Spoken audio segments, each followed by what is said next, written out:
యువ నాయకుడు విభాకర్ గారు భారతీయ జనతా పార్టీలో చేరుతున్నటువంటి సందర్భంగా ఏర్పాటు చేసినటువంటి ఈ కార్యక్రమానికి సభ అధ్యక్షత వహిస్తున్నటువంటి శాంతి కిరణ్ గారికి, ఈ యొక్క కార్యక్రమానికి ముఖ్య అతిథిగా విచ్చేసినటువంటి ఉప్పల్ మాజీ శాసనసభ్యులు ఎన్వీఎస్ఎస్ ప్రభాకర్ గారు, మమ్మల్ని గెలిపిస్తూ మాకు పదవులు ఇస్తూ నడిపిస్తున్నటువంటి తెలంగాణ భారతీయ జనతా పార్టీలో ఏదైనా నాయకుడు ఉన్నారంటే అది కేవలం ఎన్వీఎస్ఎస్ ప్రభాకర్ గారు అని చెప్పి ఈ సభాపూర్వకంగా తెలియజేస్తున్నాను.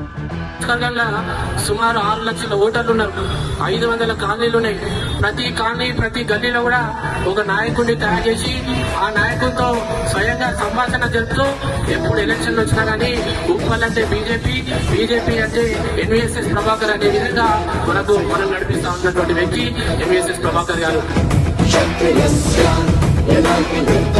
శత్రువైన రొమ్ము విరిచి కొమ్ము విసిరే పొత్తు చోటి కొత్త మనిషయో